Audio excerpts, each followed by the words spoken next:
Lai, lai, lai. Lai, lai, lai, lai, lai, lai, lai.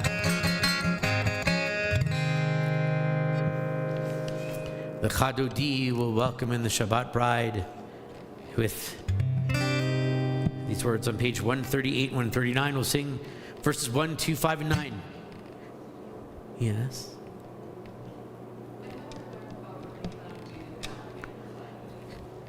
You've never learned how to properly do the bowing in the Chadodi. Well, I'll tell you what. Let's do this. Because we clearly don't have a minyan right now. For those of you at home, there are about 300 people in the room. You just can't see them. So here's what we're going to do. Everybody move to the first 2 rows. Everybody move to the first 2 rows.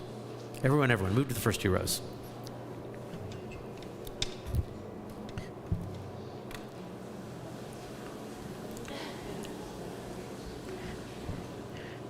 All right. Huh? I think I'll allow it. Okay, I think I'll allow it. Okay, and I'm going to move myself over facing kind of this direction. Sit. Everybody sit. Okay, now, hold on.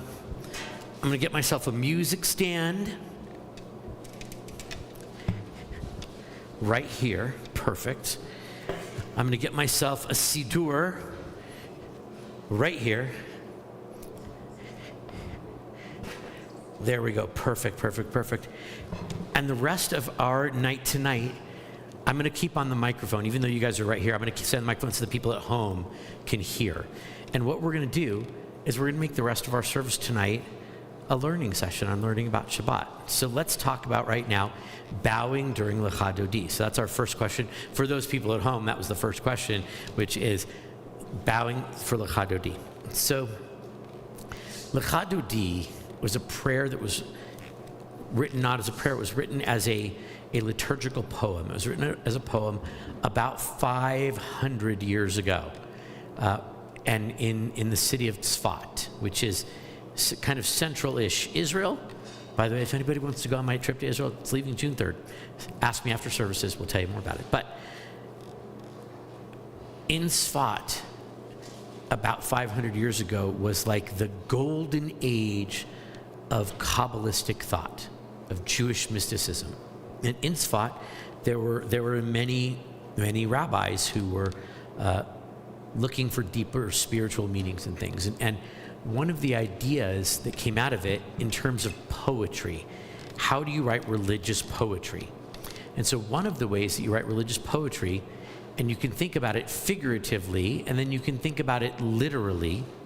That's so much better with that off, yes. It's a very noisy air system.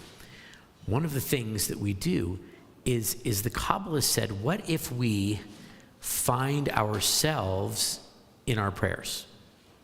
As a spiritual practice, that's a great spiritual practice, right? Let's find ourselves in the prayers. And then they started writing poetry with that idea, finding themselves. So the first thing we can see about this poem is if you take a look at the first letter of each verse, page 138 and 139, the first letter, since some of you are Hebrew scholars here, what's the first letter in verse 1? Not the little chorus thing of the Chadodi, but the first verse is they're numbered. A shin. Verse 2? Verse 2, not line 2, the second stanza, I should say, to use the technical term. What's the first letter in the second stanza? Lamed. What's the first letter in the third stanza? What's the first letter in the fourth stanza? Shin, Lamed, Mem, He. Shlomo. If you look down at the note that's at the bottom of page 38, who does it tell you composed this poem? Shlomo. He put his name there. Let's keep going. What's the first letter in verse 5? What's the first letter in verse 6? And how about 7? And how about 8? Halevi. What's his name? Shlomo Halevi, right? And then the final verse, he takes words from elsewhere. And what he did with this poem is this.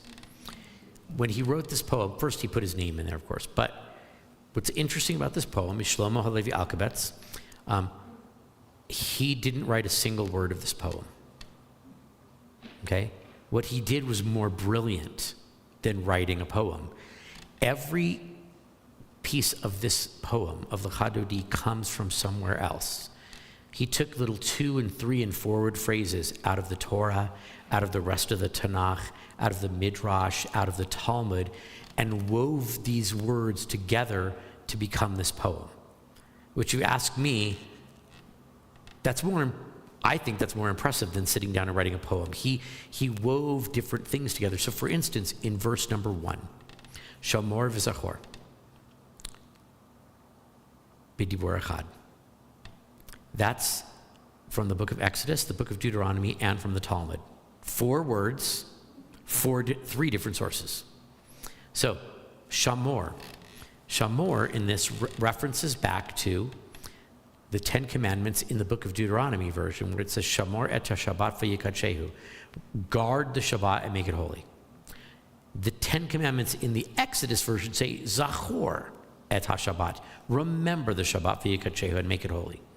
So he references the Deuteronomy version of the 10 Commandments, then he references the Exodus version of the 10 Commandments, then he says B'dibur Echad, in one voice.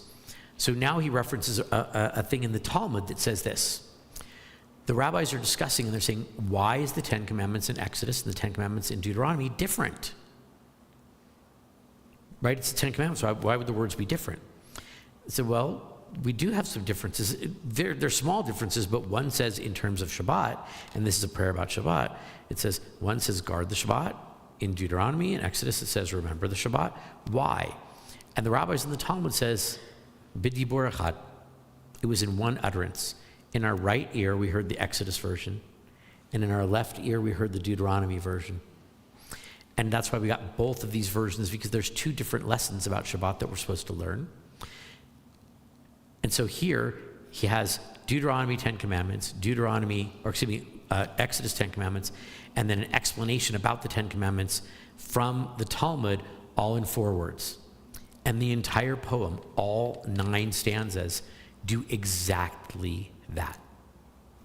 From the Torah, from the prophets, from Psalms, from the Talmud, he pulls from all these different sources to put this poem together. And the poem is a poem that is about an idea of a future complete world that will live in an eternal Shabbat. There's some messianic thought in here, not messianic like those, Jews for Jesus people, messianic. I mean, these are like Jews who think the Jewish Messiah, not the Jews for Jesus thing, but like the Jewish Messiah. These mystics 500 years ago, they thought the Messiah is going to come any day now. We're seeing signs of it. We think the Messiah is coming tomorrow. And so there's some messianic visioning in here. There's some vision of what Shabbat is, and there's some visioning of what an eternal Shabbat would be. So the Reform movement, by the way, while all 9 stanzas are here, in most Reform movement synagogues, and since we follow some Reform practice on the Friday evenings, they've decided to sing verses 1, 2, 5, and 9. Why? Verses 3, 4, 6, 7, and 8 all have messianic messages in them. And so that's why they say, well, if we don't believe in messianic things, again, not Christian messianic things, Jewish, actual, real, legitimate Jewish ideas about the Messiah, not Christian ideas that they try to play into Judaism, but real Jewish Messiah ideas, that if we say we don't believe in those ideas, which part of the Reform movement has said they don't, and part says they do, they've removed those middle ones in their usage. And so they're using the ones that don't have those messianic visions in them, which is 1, 2, 5, and 9. In terms of the bowing, Boi v'shalom, come in peace. Ateret ba'ala, the one who is crowned for her husband. So we speak of Shabbat, and it's also a very Kabbalistic idea to speak of Shabbat as being a bride. Who's the groom? Us, the Jewish people. We are the groom. Shabbat is the bride. I've done 2 weddings recently, and I walk there, and I'm standing under the chuppah, and the procession happens, and what do I say when the bride walks out that door and gets ready to walk down the middle aisle? What do I as the rabbi say? Everybody please stand up, right?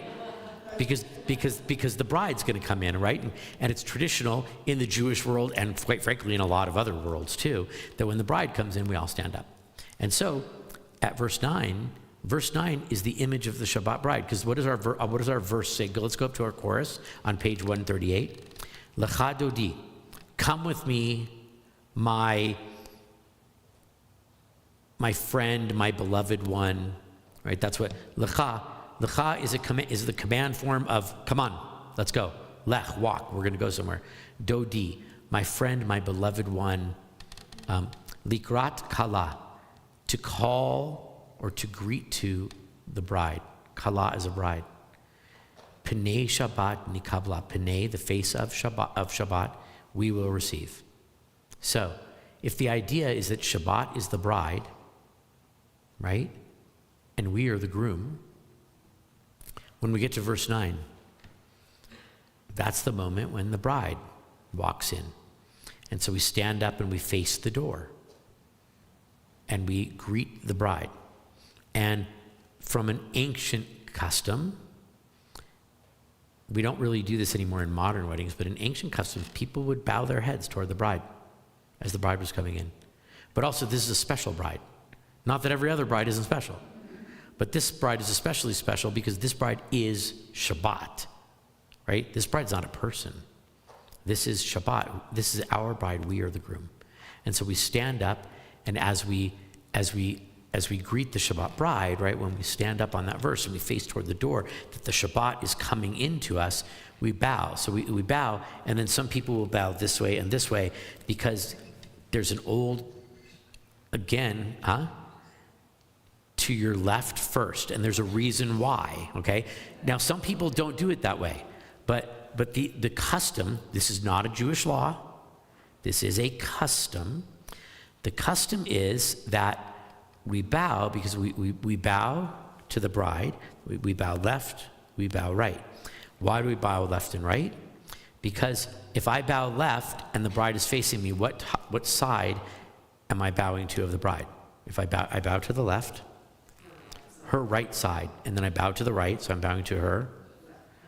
And when she walks down the aisle, who's with her? Usually at a wedding, who's with her? Her parents. In a Jewish wedding, typically we have both father and mother walk the bride down the aisle. Matter of fact, we have mother and father walk the groom down the aisle too, in a traditional Jewish wedding. But we come down the aisle, and the mother and father of the bride are bringing the bride in. But in this case, does Shabbat have a mother or father? So if I'm welcoming the bride and I bow, first I bow to this angel who is protecting Shabbat, and then I bow to this angel who is protecting Shabbat.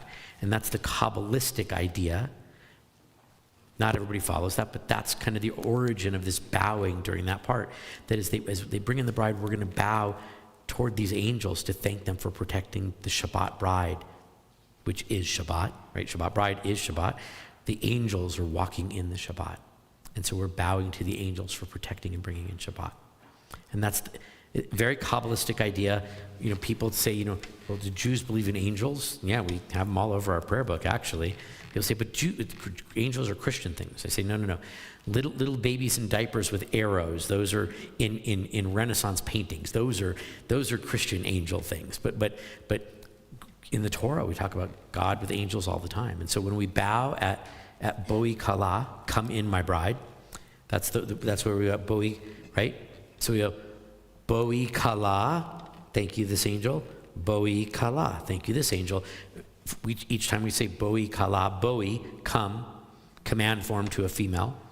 Kala, bride, come my bride, come my bride. We're bowing toward the two angels that are bringing in the Shabbat. If I explain that to most of the people in the congregation, they would say, what are you talking about? That is the weirdest thing. But that's the origin of where it comes from. There you go. A little something about Lecha Dodi. We'll sing Lecha Dodi. Another question about Lecha Dodi. So, why left first and then did you say? You know what? I didn't say that. Why left first?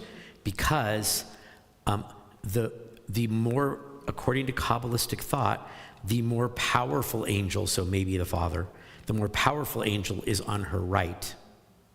So we bow to that angel first. The less powerful angel, maybe her mother. It's not. Yeah. No. It's absolutely misogynistic, but like, this was created in a time when like all society was patriarchal, right? So that like, you shouldn't, if you expect something different, like you're expecting the wrong thing, because this wasn't created in like the 1960s or the 2020s. This was created, 500 plus years ago in a completely patriarchal society. So of course it's going to be bow to the father first and then to the mother second, because that's society when this tradition came. Are you doing it wrong if you bow the other way? No. Right, you might bump the person next to you if they're sitting too close in the synagogue, exactly. But the traditional way is to bow to the left first and the right second, because the more powerful angel is on her right side. So there you go. I don't know if you love that explanation, but I can't tell you anything than what the actual real explanation is, and that's what it is. It's very sexist, but that's what the actual, but it may be sexist, but that's the actual answer to where the tradition came from. So there you go. Yeah. All right, let's see, which melody should we sing? We'll do this one. Lecha lecha dodi, ligrat kala, Pnei Shabbat nikabela, lecha dodi, ligrat kala,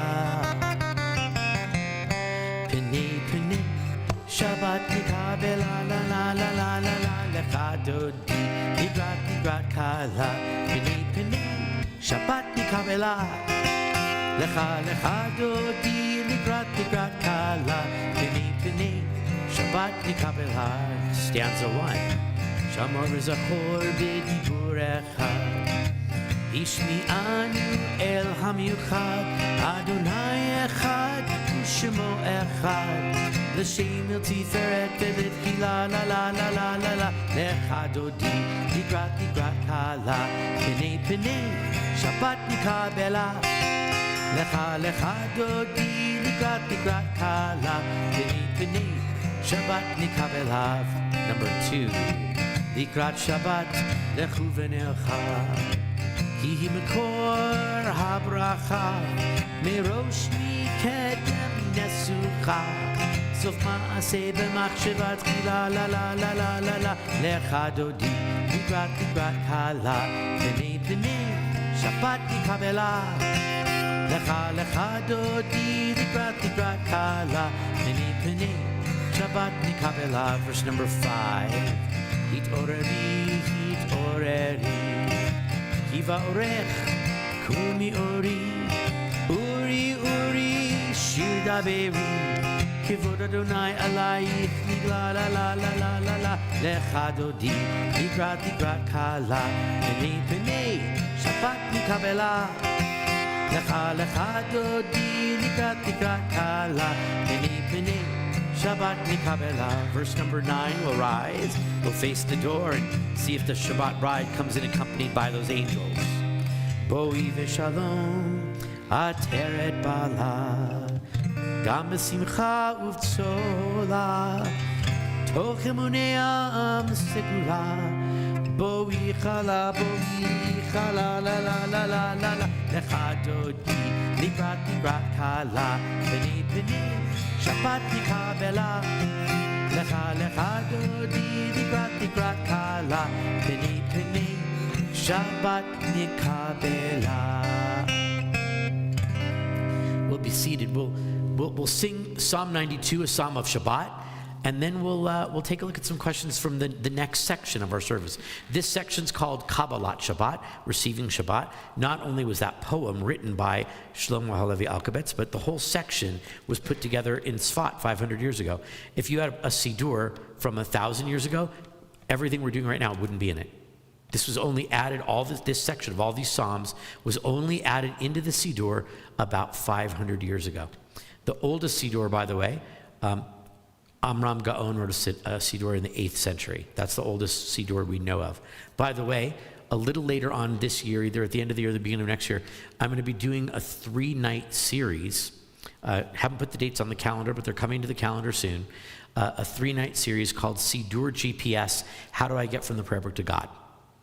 And it's going to really in-depth go through different parts of the service. So if tonight's interesting to you and you have more questions like yours, which are great, come to that class, because we're going to really tear apart, not literally tear the Siddur apart, but we're going to tear it deeply into these words and try to figure out what a lot of these things mean. So we're going to sing Psalm 92 on 140, and then we'll answer a question or two about the Shema section of our service. מזמור שיר ליום השבת, טוב להודות לאדוני, ולזמר לשמך עליון, ולזמר לשמך עליון. מזמור שיר ליום השבת, טוב להודות לאדוני, ולזמר לשמך עליון, ולזמר לשמך עליון. הגיע חסדך ואמונתך בלילות, עלי עשור ועלי נבל עלי היגיון בחידו. מזמור שיר ליום השבת, טוב להודות לאדוני, ולזמר לשמך עליון, לזמר לשמך עליון. כי שימחתני אדוני בפועלך, במעשה ידיך ארנים. מה גדלו מעשיך אדוני מאוד, עמקו מחשבותיך. מזמור שיר ליום השבת, טוב להודות לאדוני, ולזמר לשמך עליון, ולזמר לשמך עליון. If you will turn to page number 146 and 147. Now, an interesting thing about the way they designed this particular Siddur. If you're on page 146, if you look on the far right in very small font, if you're on page 147 and you look in the English in very small font, although most of those are Hebrew words written in English characters. Are there any English words there? No, there are not. They're all Hebrew words written in English characters. And you notice that the top one is in black and the ones underneath it are in blue. The people who designed this particular Siddur said, let's make it easy for people to navigate in here. We're going to give a roadmap of each section. If you go back a page or a couple of pages, you'll see Psalm 95 through 99, Psalm 29, Lechadodi, Psalm 92, Psalm 93, Shalom Aleichem. See it? Right? That's the Kabbalat Shabbat section. This section, as it says on page 146 in the very large Hebrew font, Shema u'virchoteha, the Shema and its blessings. So the Shema and the blessings that come before it and the blessings that come after it. That's what this section is. Again, that class in a couple of months is going to go in depth into this.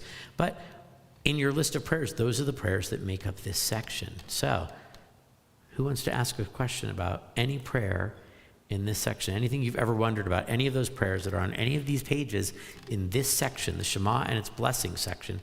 Anybody have a question you're curious about any of them? Amanda, go. Amanda and then Lisa. Why do we cover our eyes when we say the Shema? Okay, so let's go to the page that has Shema on it, which is, I think, 150. Excellent, yes, so 152, 153. Let's get everybody on the page first. Everybody turn to the page. Are we there? Okay, Lisa, in addition to why do we cover our eyes? My question was going to be, I know some people cover their eyes with their whole hand, some use 3 fingers. Excellent, so more questions about the covering of our eyes.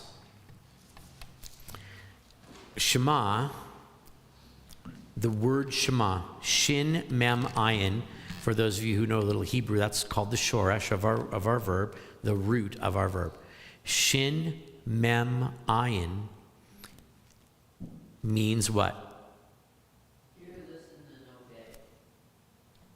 Judy's got it right on the button. It means hear, H-E-A-R, not H-E-R-E. Hear, listen, and obey. It means all three of those things. And when we say the prayer, if you think of the prayer as hear, like it says in the English, according to the way the Talmud looks at this, it's actually, it's in Mishnah Sota chapter 7, you can look it up later. But Mishnah Sota says, it says you can only say a prayer in another language that's not Hebrew if the essence of the prayer has been correctly translated into the language.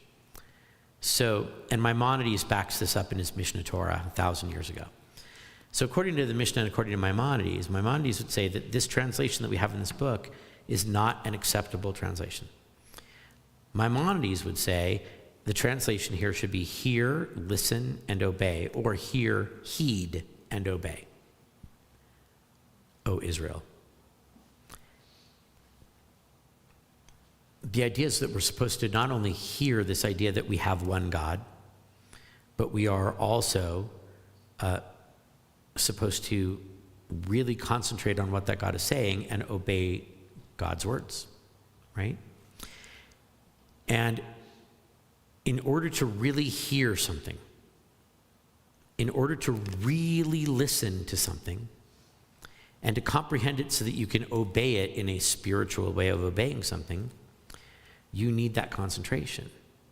We have all of these other senses. This doesn't say taste, O Israel, that there is one God. It doesn't say see, Israel, Jewish people, that there's one God. It doesn't say feel with your actual touching, right, that there's one God. It says hear it. And so in order to really hear it as a kind of a symbolic sort of way of doing it, we cover up our eyes as if we are getting rid of all the rest of we're only getting rid of one sense, right? But we don't have enough hands to block all the, right? We're supposed to have the siddur with one hand, block our eyes with another. We don't have a third, fourth, fifth hand to block out the other senses, right? So the idea of covering our eyes becomes a ritual way of saying, I'm going to block out all my other senses and only have my sense of hearing so that I can really shema, so I can really hear, I can really listen, I can really get the essence of God's words and the oneness of God so that I can obey that God. So that's the concept behind it. And Judy, I see you, I'm going to answer part 2, and then we're going to get to Judy's part. Tell me part 3 so I don't forget it. Part 3 is we say the Shema 3 different times on Saturday morning when we cover our eyes. Yes. So we say the Shema 3 times on Saturday mornings, but we only cover our eyes 1 time. Why? So that's part 1. Lisa's question is part 2. We'll get to Judy's part 3, okay? So Lisa asked the question, why some people cover their eyes this way, some cover their eyes this way, right? So some cover their eyes, just the idea of covering their eyes. Other people say to really not only do part 1 of the translation, hearing, my ear, I need to really listen. And how do I really listen? When I really listen to something, I'm concentrating on it, right? So if I take the shin of Shema, or also the shin of Shaddai, which is one of the names of God, and I impress that letter on my face, then I'm really concentrating on the Shema, because it's the shin for Shema, or I'm concentrating on the oneness of God, but I don't have one finger, because that doesn't make any sense, right? But I can cover my face with 3 for the shin of Shaddai. That's the shin on your mezuzah cover, right? Also, Shaddai, it's also written on the cloth, on the parchment, on the back side of your mezuzah. It says Shaddai, one of God's name. And that God is a nurturing God. It's not a different God, right? We have a bunch of names for God because that's what we need in our culture, a lot of different names for God. And Shaddai, if I translate the word Shaddai other than God, Shaddai actually means, anybody know what it means? My breast. So God nurtures us. So Shaddai is the aspect of God that nurtures us. So if I put the shin on my forehead, it's either for Shema or it's that I'm bringing the nurturing God to nurture me as I cover my eyes that way. So that's the reasoning behind covering our eyes, and the reason why some people have different customs of how they cover their eyes. We say Shema 3 times on a Shabbat morning. Why do we say it 3 times? 1 in this section of the service, once in the Kedusha during the Amidah in the first service, and once during the Kedusha in the second service. Okay, we actually say it during the Torah service too, right? So we have it in Kedusha, we have it in the Torah service, we have it. But the reason we don't cover our eyes there is because it plays a different purpose in the service in those other sayings. So here, this section is called the Shema and its blessings. So the Shema, the idea of hearing, listening, and obeying that there is one God, it's not only the central theme of this particular page, this particular prayer, it's the central theme of this entire section of the service. And so we really need to take our moment of concentration. In the Kedusha, the Shema is part of a greater litany of the things that we and the angels say in God's presence. That's what Kedusha is. When we say Kadosh, Kadosh, Kadosh, right? Our idea is and we lift up our heels off the ground, right? We're lifting ourselves up to be on the level of the angels. And so that Shema in the Kedusha, that Shema, we're among the angels. And so it serves a different purpose than this central concentration piece. In the Torah service, it becomes part of the honor of the Torah that one God gave us that Torah. And so these Shema words, while they appear a few times in the service, it's only here that we cover our eyes because this is the one place where it's the centerpiece of this section of the service. Look around the synagogue during the Torah service. You'll see some people covering their eyes. Or during the Amidah, you'll see people cover their eyes. Traditionally, we don't, but sometimes people create their own traditions. So with that, why don't we we'll join in the words of Shema. Page 152 and 153. Shema Yisrael Adonai Eloheinu Adonai Echad. Shema Yisrael Adonai Eloheinu Adonai Echad. Shema Yisrael Adonai Eloheinu Adonai Echad. Shema Yisrael Adonai Eloheinu Adonai Echad. Before we move on from this section of the service, anybody else have a question about anything in this section? The Shema section, those blessings that are listed there. Lisa? Well, the Shema's so interesting. There's so much. Yeah. Is it a religious thing, or is it just some different traditions? Why do some people stand for Shema and some don't? So why do some people stand and some people sit for the Shema? So if you walk into an Orthodox synagogue, everybody sits for the Shema. If you walk into a conservative synagogue, everybody sits for the Shema.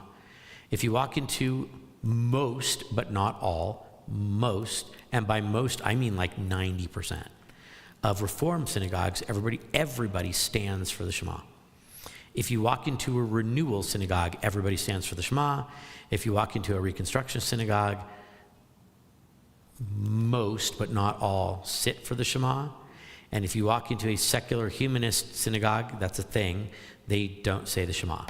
So it's weird. It's a weird thing. They believe in Judaism, but God doesn't exist. So that's a whole other class that I should teach on some other time. Secular humanist, I don't relate to it at all, but it exists in the world. So why do we stand for the Shema? or sit for the Shema? And the answer is history.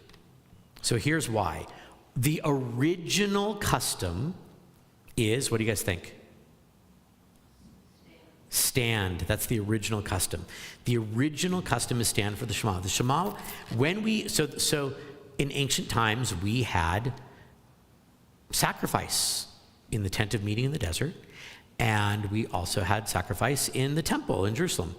And after the Babylonian exile, we went into exile and we came back into Israel 60 years later, 60 to 70 years later, based upon when the Persian Empire conquered the Babylonian Empire, and King Cyrus allowed us to go back into Israel.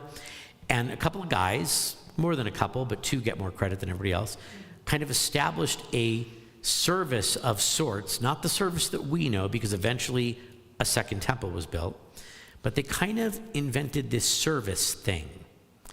And what they would do, everybody would go up to the courtyard of the destroyed temple, and they would all stand there. And Ezra, the scribe, and Nehemiah, the prophet, they were the two. We actually have a description of what it looked like in the book of Nehemiah. It's chapter 7. No, it's chapter 9. In the book of Nehemiah, chapter 9, it describes what that was like. And it tells us that they would stand there, all of the people in the courtyard, and Ezra, the scribe, would get up. And all of the people would together, and tell me if you think if anybody borrowed this custom, because you might think that someone may have borrowed, stolen, copied this custom. They would stand together in the courtyard in front of Ezra the scribe, who's kind of priest-like, rabbi-like-ish, but he's not a priest, he's not a rabbi, he's not a Kohen, he's not a rabbi, he's just a scribe, but he's leading the people. And it tells us that the people would recite while standing the Shema, and they would do it this way. They would raise their hands, palms up, into the sky, and recite the Shema, and then the 10 Commandments. Think any church has got an idea from that? Right? And so this is, we learn this in the book of Ezra and Nehemiah about this story. And then what they would do is Ezra would read from a portion out of the Torah. And he would have on his left side 5 translators, and he would have on his right side 5 translators. He would read one sentence at a time. And then they would translate and interpret. This guy would talk to those people over there. These guys would talk to these people over here. Why 5 on each side? Remember, they've been in exile for 70 years. They've been in the Babylonian Empire. Their Hebrew's pretty sketchy. But what do they speak? Babylonian, Akkadian, Syriac, Hittite, all sorts of other Babylonian languages, because the Babylonian Empire is large, has many languages. So there's 5 guys who know 5 different languages over here, 5 guys who know 5 languages over here, and that's the whole prayer service. They would come, they would stand up, hands in the air, palms up, and recite the Shema, and recite the 10 Commandments, and then they would hear this, and then they would prostrate themselves and bow down, and then they would hear the Torah, okay? So that became the custom for a while. After the temple's rebuilt, we go back into sacrifice in the temple. And after we come out of that, we have this custom of sitting. Once the Shema becomes a piece of our service, and it's in the Siddur from Amram Gaon in the 8th century, and from then on, our custom is to sit. But along came these guys in Germany in the 1830s, who, by today's standards, they would be ultra-Orthodox rabbis. And they met in 3 different cities in 1831, 1832, and 1833. In the final meeting in 1833 in Frankfurt upon Main, in Germany, when they had their 3rd conference, one of the things they were talking about, how do they reform Judaism? They weren't trying to create a new denomination. And it's not reformed, ED, it's reform with no ED on it. They were trying to reform things because they were German intellectuals, and they were much smarter than anybody in the world because they were German intellectuals, right? But how do we make Judaism a little more palatable, not have repetition, and bring it into the modern era of German intellectualism? And so one of the things they said is, what changes do we make to make it different than what Judaism is? And they looked, and they said, well, one of the things, there was this ancient custom of standing up and lifting our arms up into the air for the Shema. So they dropped the lift your hands up in the air part, and they said, what if we all stand up for the Shema, because we have seen in the German Protestant churches that they stand up for the most important prayers in their service. And so to sort of mimic that idea, they said, well, we should stand up. And they said, but we don't want to be Christians. And so they tried to find somewhere where they could find that Jews stood up. And they said, look, in the time of Ezra and Nehemiah, before the first and second temple, Jews stood for the Shema. So there's a nice Jewish custom. We're going to stand up for our central prayer too. And that's where standing up comes from. The Reform movement created it out of an ancient thing that Ezra and Nehemiah did back in between the first and second temple, and took it and made it their custom in order to reform, modernize, what have you. And that's where standing up comes from. Everybody else said, we're not going to make that change. We've been sitting for the Shema forever. We're going to sit for the Shema. Why should we stand up? Chidi. One, if they're standing like with their arms up like this, maybe they're sending their prayers up to God. That was exactly the idea, that they were sending their prayers up to God, yes. Couldn't it also simulate receiving the Torah? No? I suppose it could be receiving the Torah at Mount Sinai. It could signify that. The Tanakh doesn't tell us why. It just tells us they stood in the courtyard with their hands up, with the palms up. There's no comma with a because. That would make it too easy if the Torah or the Tanakh gave us that, right? But it doesn't. Ezra and Nehemiah tell, that's what happened, no explanations, that's just what it was. You figure it out yourself, is basically what... Exactly, gives the rabbi something to argue about. And so that's where the tradition comes from, is these reformers in Germany in their 1830s wanted to change things to be more modern looking, but they wanted to have Jewish sources for how they made it modern. And this was a place, there was already a tradition of standing for the Amidah, but they wanted to add in, they said, if the Shema is so important, and then they went back and found this biblical passage in order to do it. So that's where we get the Shema being a piece of what we do. Let's turn in the Siddur to page number 164. 164, you'll see this is our section of the Amidah. So before we stand up for the Amidah, we will we'll see if anybody has a question about anything in the Amidah that we can answer. We'll answer one question about the Amidah before we say the Amidah. Anybody have a question about anything in the Amidah? Remember our side posts there that give you the different sections of it. Is there anything in the Amidah that you're curious about, interested about, want to know about? Anything? We're going from page 164 all the way through 180 and 181 is what this section has. Anybody have a question on this section? If not, we're going to stand up and say the Amidah. So going once.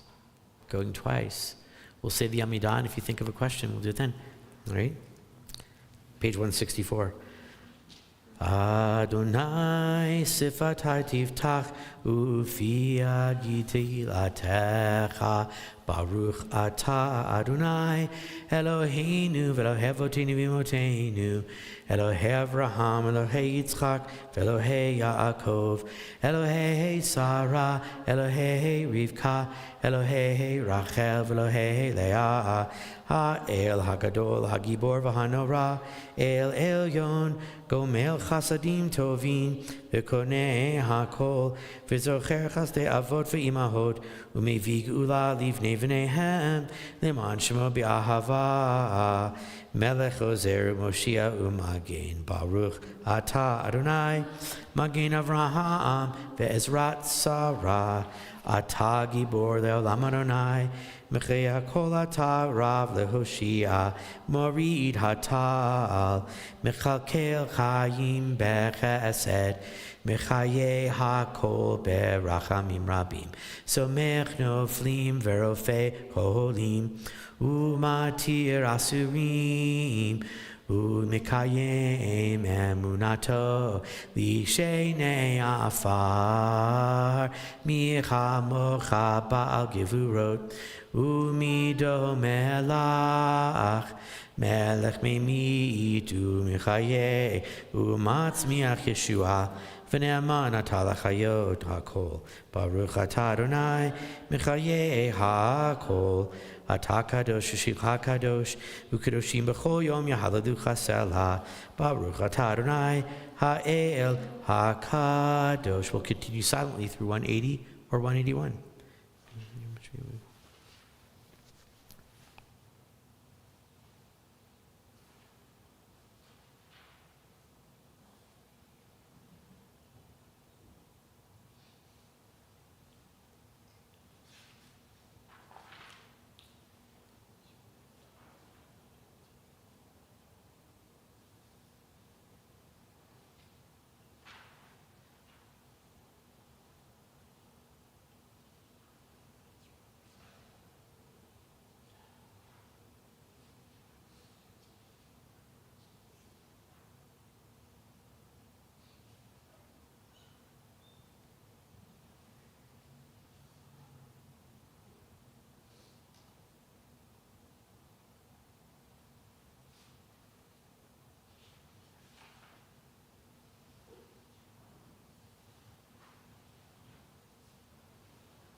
Suri Adonai Suri the Goali.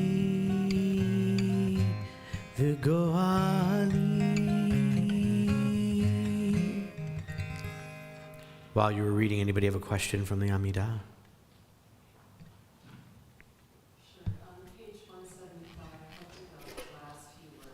Page 175.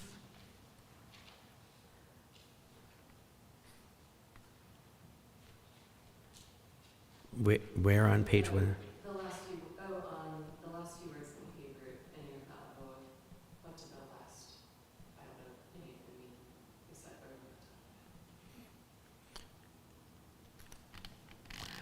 Oh, it's like only Hebrew on it. Oh yeah, at the bottom of each of Right, and so what what it's doing is they're taking, so the even pages. Let's talk about that for just the even and odd pages. The even numbered pages are the traditional prayer, okay? The odd numbered pages are interpretations of, poetry in the spirit of, and sometimes kind of more flowery translations. It goes through all of those things of what's on the even numbered pages. So we actually pull those words out of a different section of the prayer. And so it says, praised are you, right? Baruch atah Adonai, she'otcha levadcha, your signs and you alone, b'yirah na'avod, in awe we will serve. So this prayer, it's called the Avodah prayer. Okay, and the Avodah prayer is a prayer that traditionally says we want to return to sacrifice in the temple.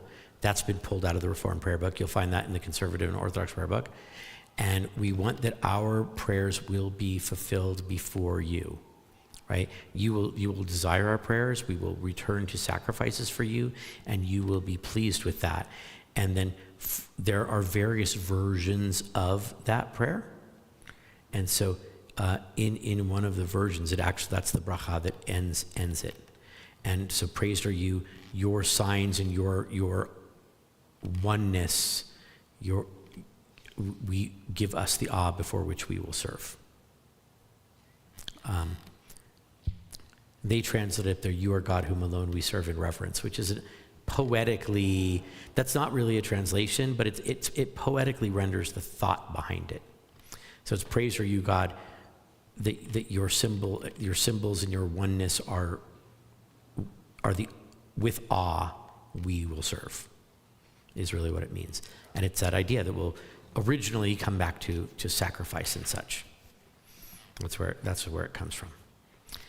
Page 371, we'll say a blessing for those in need of healing. We have on our Misha Berach list, Rivka Bat Pearl, Cindy Bat Rivka, Paulette Fry, Dick Taxman, Kara Wayner, Sawyer Henderson, David Ben Label, Ellen Sopkin, Suri Shaddai Ben Sara, Batsheva Bat Sprinza, Lori Wilthelm, Rita Everett, Leandra Dickey, Michael Ward, Zelda Profeta, Morris Profeta, Edie Finkelman, Louis Dobin, Amber Logan, Saul Rothside, Bill Graziano, Rachel Porter, Eric Severson, Naomi Talia Batsara, Ganendal Batsima, Don Emmerich, Susan Schenk, Stanley Sachs, Ruvain Ben Shlomo Mordechai Tzipora, Larry Ritterband, Shirley Hornbeck, Tommy Elledge.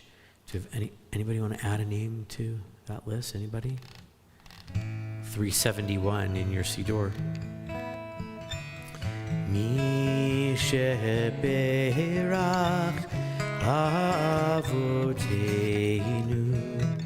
mekor habracha leimoteinu. May the source of strength, who bless the ones before us, help us find the courage to make our lives a blessing, and let us say, Amen.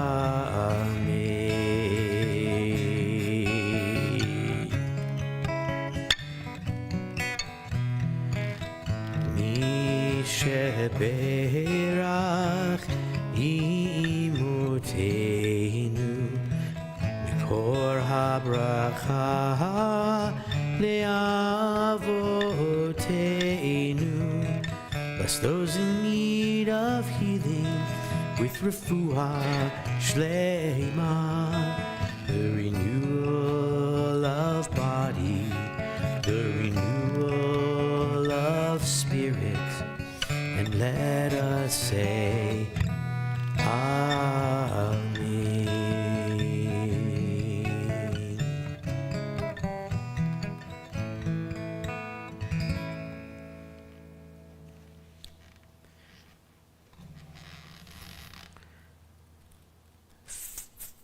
586.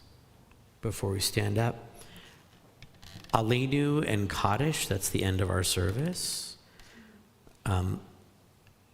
Before we come to Aleinu and Kaddish, any questions about our closing prayers of the service?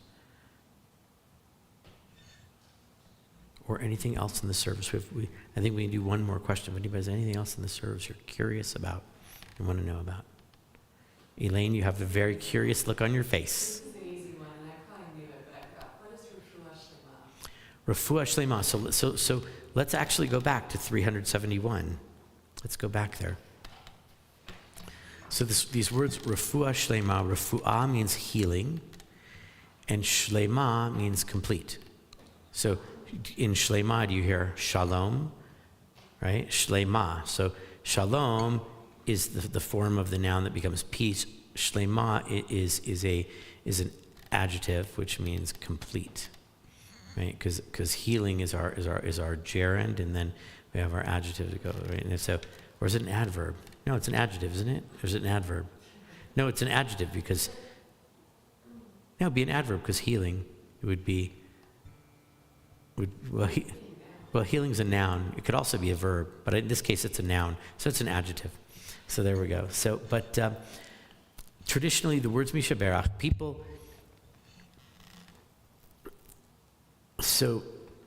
now associate this song that we just sang. It's a song prayer. People associate, and people call it Mishaberach, but Mishaberach is not really the name of the prayer we just said. It's Mishaberach lecholim. So lecholim means to the sick. Mishaberach, me, who, Sheberach, who blesses. So, or like whoever blesses, and the whoever is God, right? So Mishaberach, whoever blessed, the one who blessed our ancestors, Abraham, Isaac, and Jacob, and who blessed our ancestors, Sarah, Rebecca, Rachel, and Leah, bring blessing to, and now we fill in the blanks, the sick people who we said, to the people who came up to the Torah for an aliyah today, to the bride and groom who are about to get married, to the bar mitzvah boy or the bat mitzvah girl who were up here. So we have a Mishaberach for a whole bunch of different things. So Mishaberach is actually not really a good, although that song is called Mishaberach, that piece of music, but it should be called Mishaberach lecholim, but it's not. But the idea of a Mishaberach prayer is that we send this prayer for a bunch of different reasons that we use Mishaberach. So this one's for illness, but again, for coming up to the Torah. We say a Mishaberach for a bride and groom who are about to be married. We say a Mishaberach over a newborn baby. We say a Mishaberach over the people who came to the Torah, etc. So we have a variety of these Mishaberach prayers. In the year, I'm going to say 2001, 2002, I was the education director at a synagogue in California. And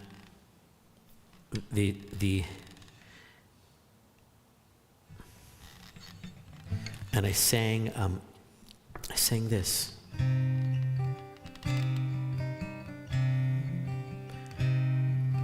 Mi sheberach Avotinu Avraham Yitzchak v'Yaakov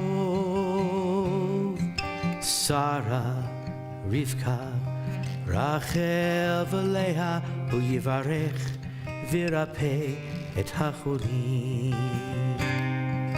El na refanala please heal her. El na refanala. That's the blessing over Miriam to be healed in the book of Exodus. or not in the book of Exodus, in the book of Numbers, that Miriam will be healed. And they say, El na rafana la, God, please heal her. Rafa, Rafua, Rafa, heal. So El na rafana la becomes a prayer of healing for Miriam. So it seems like a pretty good prayer for healing for all of us, right? So that particular melody that I just sang, that was written by Craig Taubman, who written a bunch of other Jewish music that we, Romemu Adonai Eloheinu, same guy. After the service, this woman came up to me. I was leading services because the rabbi and the cantor were both away. One was on vacation and the other one was sick. And so I was leading the service. And I thought I would do something different and play this beautiful, it's really pretty, right, isn't it? And it really makes you think, you could see that as a healing prayer. It's really pretty. El na rafana la, God, please heal them, right? And she came up to me and she said, you sang the wrong Mishaberach. And I said, I sang the wrong Mishaberach. She said, you sang the wrong one? I said, oh, I get what you're saying. You wanted me to sing Mishaberach. She said, yes, that's correct. We've been singing that here. This woman's probably in her 60s, I'm going to say, okay? The year's 2001, okay? Just to put it in perspective, the year's 2001, maybe 2002. The woman is in her mid-60s, and she says, you sang the wrong one. I grew up at this temple. And since I was a little girl in religious school at this temple, we sang that other one. Mishaberach. This woman in her 60s says to me, and I said, that's amazing. And I said, that's not possible. I said, I know you love that melody. I thought I would teach people something else. And she said, since I'm a little girl, we've sung that here. And I said, Debbie Friedman wrote it in 1986. The year's 2001. She's in her 60s. She says, I've been singing this since I was a child growing up in this temple. Do the math. Right? We kind of become attached to melodies sometimes, not just the prayer, but sometimes we become attached to the melodies. But Mishaberach, it's actually a format of a prayer. This particular word is a Mishaberach lecholim, a Mishaberach for healing, as opposed to a Mishaberach for an aliyah, or a Mishaberach for a wedding, or a Mishaberach for a baby, or whatever it is. So Mishaberach is really a format.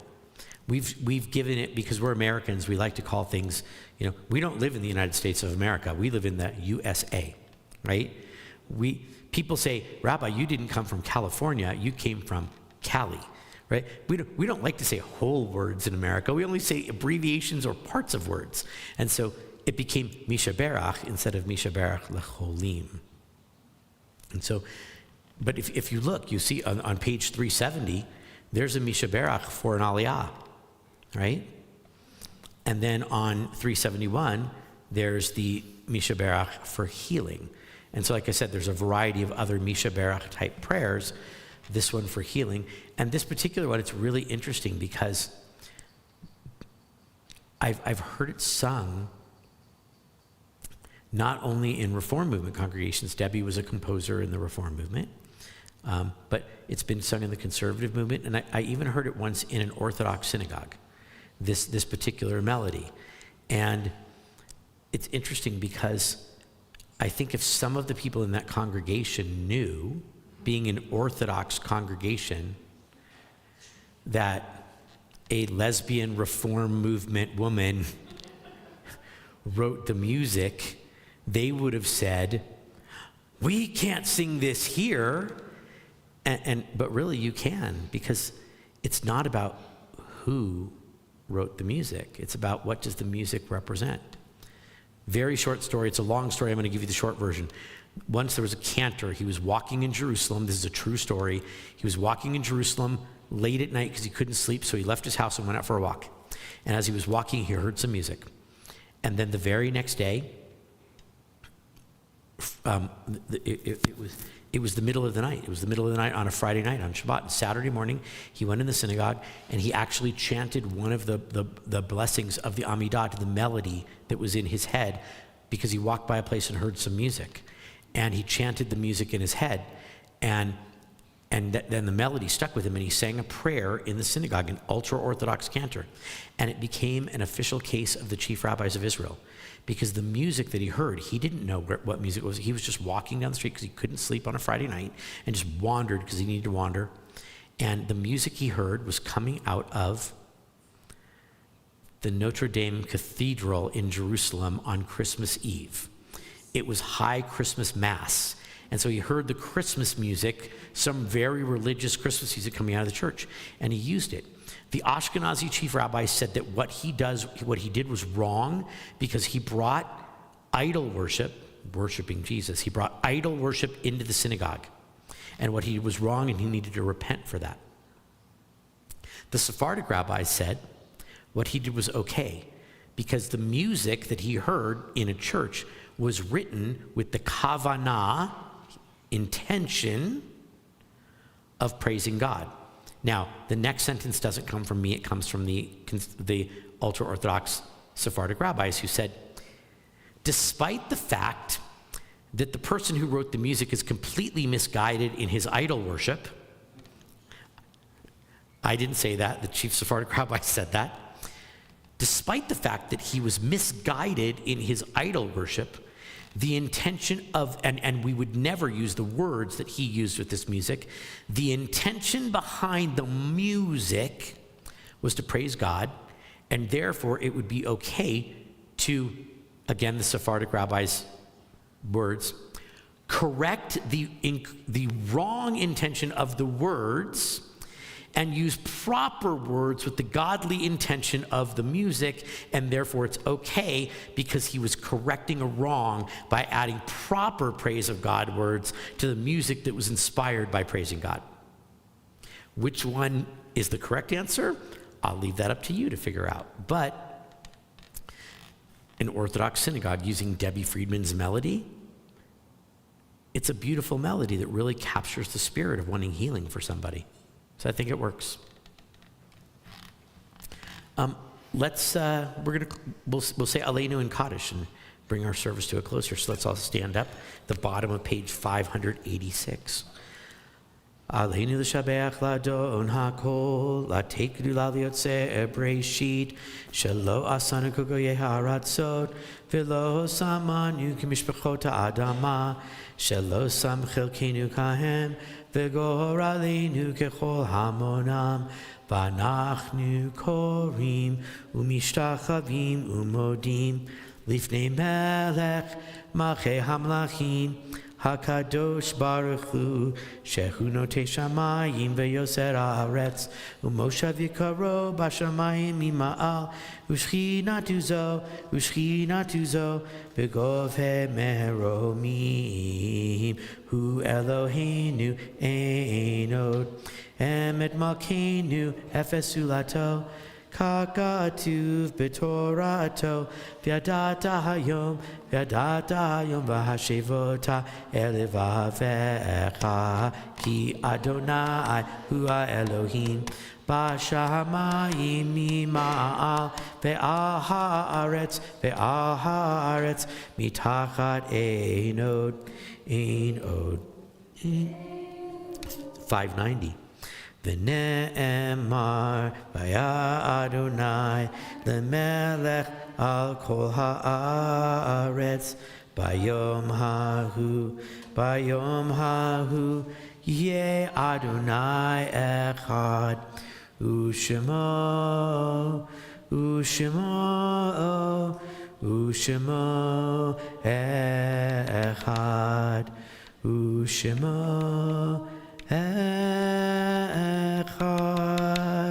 We can all be seated. By the way, since I know there are at least one or several people in the room who have gone through the conversion process and did it here at Temple Shalom or have spent most of their Jewish time at Temple Shalom, this is the only synagogue I know who does that U'shemo echad at the end. I've never seen any other synagogue in the world who's ever done that. That I've only, when I came here, when I was interviewing, they did that, and I knew because I had watched a video of the service here, and I went, they do an extra thing at the end. Like, I've been to synagogues all over the United States. I've been to synagogues all over the world. This is the only synagogue I've ever heard where people go, Ushemo, Ushemo, Ushemo Echad. That's it, it ends. And then everybody here goes, Ushemo Echad. Cantor Berkovich, he and I were talking about that. Same thing. He's like, I've been to synagogues all over the world. Never had that in a synagogue ever, except for here. I don't know. Anybody else? Anybody been to one where? No. I have no idea. I have no idea where that custom came from here, but it's apparently been here for decades, and no other synagogue I know. That. Yard sites this week: Howard Yokelson, Leo Kraft, Solomon Moiseev, Harold Gordon, Sylvia Perry, Thomas Kempist, Bernice Lieberman, Brian Zabel, David Cohen, Elizabeth Clausen, Ellis Cram, Leonard Pikus, Lily Goldstein, Miriam Minster, Robert Hoffman, Sarah Gang, Anita Rosenzweig Cohen, Dorothy Schmemmerman, Elsie Kutinsky, Faye Bain, Gail Michal, Leonard Savitt, Max Mogilner, Vera Newman, Zita Bram, Elaine Scheck, Ruth Footlick, Fred Ossoff, Hyman Waldbaum, Nathan Cook, Alfred Schwartz, Edward Summerfield, Evelyn Oppenheim, and Ruth Brassard. Page 598 is where we're going to go. If it's your custom to rise for, maybe, you know what, before we rise, since I read the names, let's talk for a moment, since we talked about standing for Shema and not standing for Shema, let's talk about standing for Mourner's Kaddish and not standing for Mourner's Kaddish. So, the original custom, what do you think the original custom is? The original custom, going back to ancient times, is everybody stands. But in modern times, that's an ancient custom. That goes back 1,000 years. In modern custom, and by modern I mean like the last 300 or 400 years, only mourners stand. That's the custom. Only mourners stand. After the Holocaust, some rabbis in America and a few rabbis in Europe, mostly in the Reform movement, said entire families were killed in the Holocaust. There is nobody left to say Kaddish for them. We should all stand and be their family. Some people said, yeah, that makes sense. Other people said, no, the tradition is only people who are actually mourners should stand, and we want to keep the custom that way. And so to this day, there's a debate. Should we all stand for Kaddish? Should we not all stand for Kaddish? There's some, there's a couple of congregations in the Orthodox world where everybody stands for the Kaddish. Everyone. It's not many, but they're congregations who said, even though we don't like that it was the Reform movement that came up with this idea, we kind of relate to that idea, because not only the Holocaust, but what about the Spanish Inquisition? What about the pogroms? What about Babi Yar? What about other events in history where what about the Crusades? Times in history when entire Jewish communities were wiped out, which we have throughout history. There's times. Maybe we should stand up for all of those people who are the martyrs of our people, and we should all stand for the Kaddish.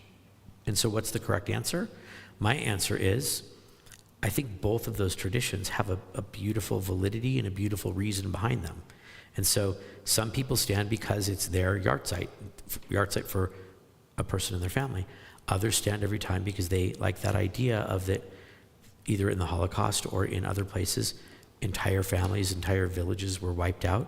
And so someone should stand up to remember those people whose families, there are no new generations of those families. So everybody should stand up. So those are the two ideas of why we stand or don't stand for Kaddish. So with that in mind, if you are so moved, if it's a yard site for you, or if you stand for Kaddish for the other reasons, you can, and we'll turn to page 598. Yitgadal v'yitkadash shemei Rabbah be'alma divra chirutei v'yamlich malchutei b'chayei chon u'v'yomei chon u'v'chayei d'chol Beit Yisrael ba'agala v'zman kariv v'yimru amen. Yehei shmei Rabbah mevorach le'olam ulmei almaya yitbarach v'yishtabach v'yitpa'ar v'yitroman v'yitnaseh v'yitadar v'yitaleh v'yitalal shemei d'kudusha barichu Le'ela min kol berchata v'shirata, tushbechata v'nechemata, ta'amiran be'alma v'yimru amen. Yehe shlama rabba min shamaya, v'chayim aleinu ve'al kol Yisrael v'yimru amen.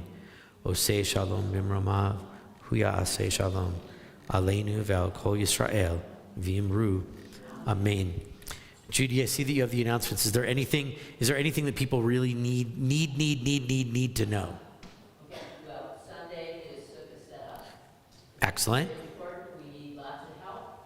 It's, I'm told, I'm guilty, never going, never having gone, that there's pretty much something that everybody can do. I guess there's certain coffee. There's coffee and bagels and donuts, and we also need help decorating the sukkah and hanging stuff, so we need people's help for that, and people that want to hang out late and help us hang stuff up after most of the families go home, And there's free pizza.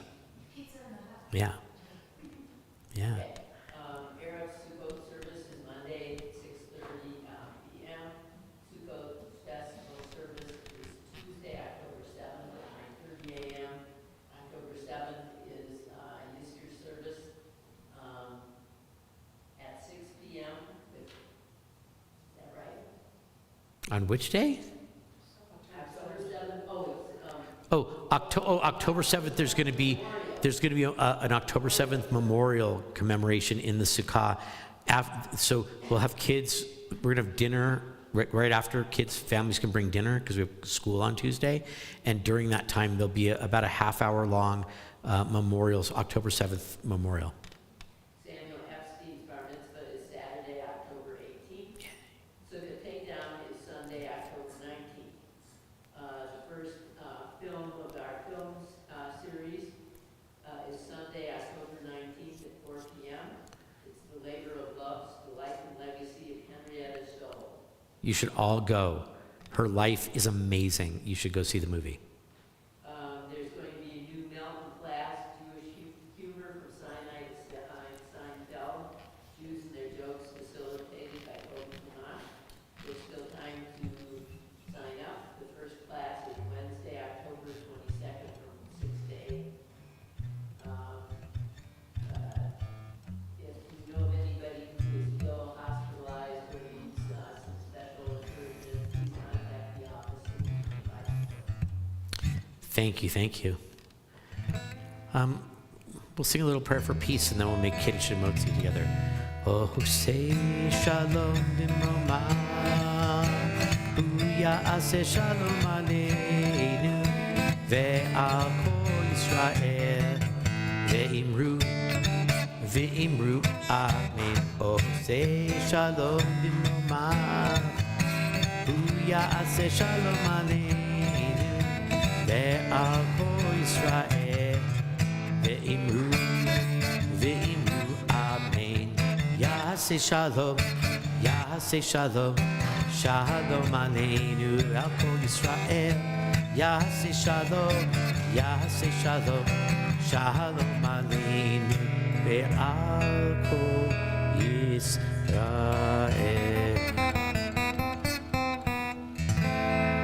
For those of you at home, thanks for being with us at home. Shabbat shalom. And for the rest of us, we'll go make a little Kiddush and Motzi in the back of the room.